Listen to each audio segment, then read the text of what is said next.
kursit, nismat me impakt pozitiv në komunitet, ne nuk synojmë vetëm të vlerësojmë iniciativat të suksesshme të bashkive, por gjithashtu synojmë të krijojmë një kulturë të re bashkëpunimi dhe shkëmbimi përvojash, ku praktikat e mira identifikohen, promovohen, por çka është e rëndësishmja të shumohen.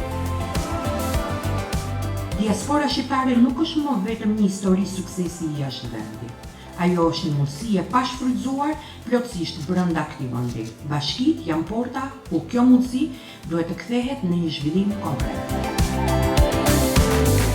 Ky angazhim ka ndihmuar bashkitë që ta shohin migracionin jo si një problem vetëm për tu menaxhuar, por si aset për zhvillimin lokal në partneritetë të ngushtë edhe me diasporën natyrisht. Edhe për afrimin e iniciativave lokale me strategjitë kombëtare për migracionin dhe diasporën.